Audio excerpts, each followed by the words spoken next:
Bien, vamos a hablar acerca de lo que serían los abismos en la interpretación bíblica. Primero que nada tenemos que contestar la pregunta, ¿por qué interpretar la Biblia? A lo que muchos responden, bueno, pues porque es la palabra de Dios. Y entonces la pregunta que viene es, ¿y por qué es la palabra de Dios? A lo que muchas veces ya no encontramos la respuesta tan fácil, ¿no? O tendemos a salir con algún otro tipo de respuestas más tangentes como, pues porque lo dice el pastor, ¿no? O porque la misma Biblia lo dice. ¿Por qué es necesario interpretar la Biblia? Bueno, pues porque narra la historia que nos afecta a todos, narra la historia de la caída del hombre, de la separación del hombre con respecto a Dios y de cómo Dios provee una salvación para nosotros a través de Cristo Jesús. Y esto es una situación que nos afecta a todos de tal manera que se vuelve una necesidad interpretarla. Pero es así que nos encontramos con unos abismos en la interpretación y básicamente estamos hablando de 4 abismos. El primero de ellos es el abismo histórico.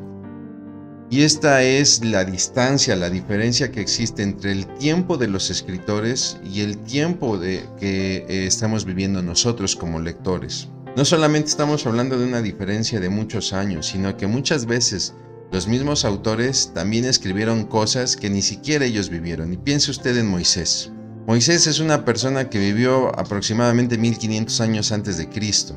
Estamos hablando de que vivió alrededor de 3500 años antes de nosotros y sin embargo él está escribiendo los orígenes del universo, los orígenes del pueblo judío, ¿no? También él está escribiendo acerca de un tiempo que no es su tiempo, ¿no?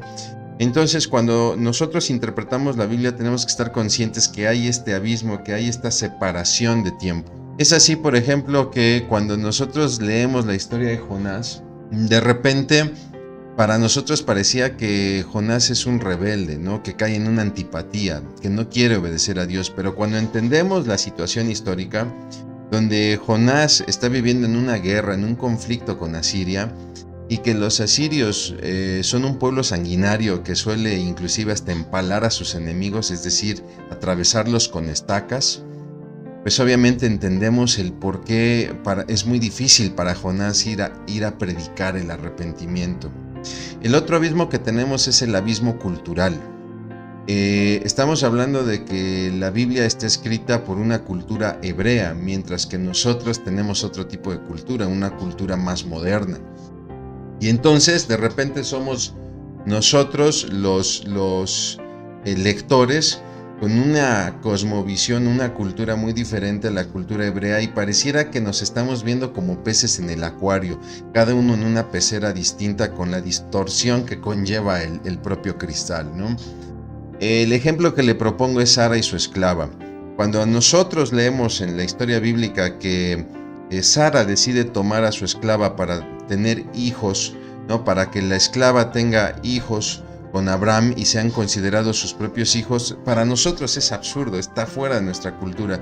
Sin embargo, no olvidemos que Abraham y Sara son caldeos, que vienen de Ur de los caldeos, y una costumbre muy común en el pueblo caldeo era precisamente hacer esto. Si una mujer no le podía dar hijos a su esposo, podía el esposo tener relaciones con la esclava de la mujer, y entonces la esclava daba a luz, alumbraba al niño a los pies de la dueña o de la ama, y entonces el niño o la criatura pasaba a ser parte de la familia, se consideraba como hijo de la dueña, y por lo tanto inclusive la esclava pasaba a ser miembro de la familia. Es así que vemos a Sara que falla en 2 cosas, ¿no? Por un lado le falla a Dios porque no espera el tiempo de la promesa, pese a que Dios había sido muy puntual en la instrucción de que el hijo nacería de ella. Y por otro lado también falla respecto a la cultura caldea. ¿Por qué? Porque no toma como miembro de la familia a Agar, sino que inclusive la corre, ¿no? El otro abismo que tenemos es el abismo lingüístico, ¿no? ¿Por qué? Porque tenemos un libro que originalmente está escrito en 3 lenguas muertas. Y para nuestro idioma pues es bastante diferente. Y le propongo este ejemplo que tiene usted ahí en pantalla, ¿no? Cuando una persona me dice It's raining cats and dogs, estamos hablando de un angloparlante, Para nosotros es difícil entenderlo, como que están lloviendo gatos y perros, ¿no? Sin embargo, esta expresión refiere que está lloviendo muy fuerte. Pero lejos de decirlo de una manera, llamémosle así literal, it's raining too strong. Ustedes disculparán el Spanglish.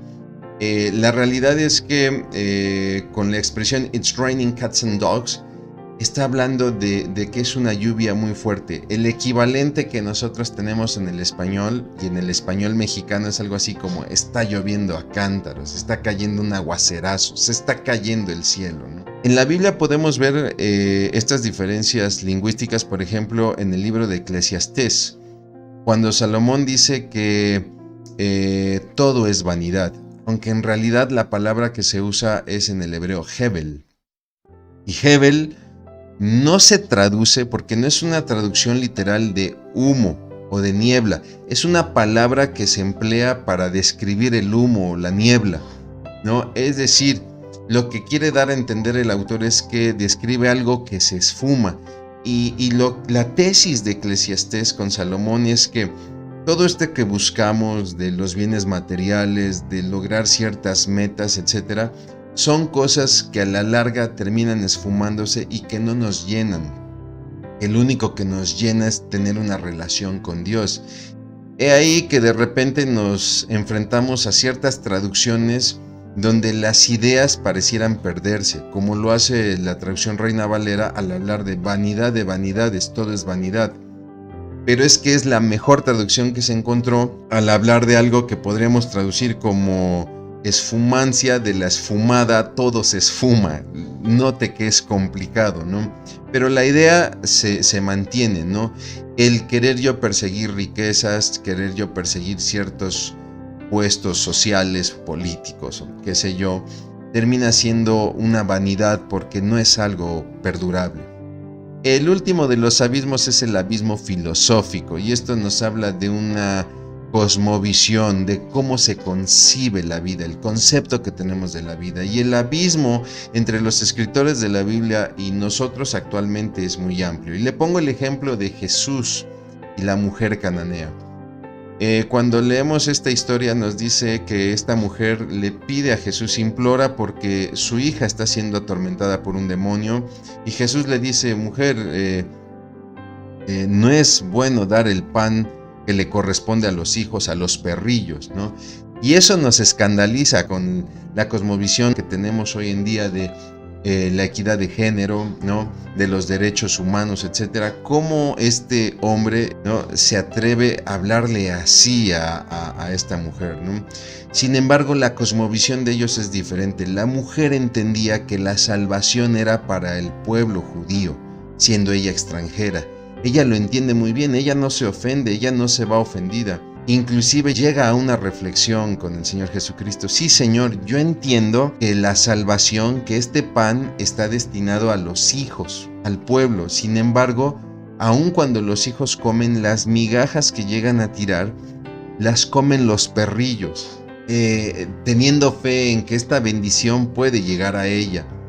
Que aunque ella no está destinada a esta bendición, Dios tiene la misericordia suficiente para extender esa bendición. Y es así que entonces la cosmovisión de ella no se ve afectada por la cosmovisión de nosotros, aunque a veces nos cuesta un poco entenderlo, y es aquí donde vemos los abismos. Lo importante aquí es hacer un recorrido interpretativo. Es decir, cuando yo leo un pasaje, primero necesito comprender el texto, cómo significó para los receptores bíblicos. Después, tratar de determinar la diferencia de contextos entre aquellos que recibieron ese pasaje en esa época y nosotros. Como tercer paso, extraeremos el principio bíblico, para después, en un cuarto paso, aplicar ese principio bíblico a cualquier área de nuestras vidas. Le propongo el ejemplo de Josué 1:9.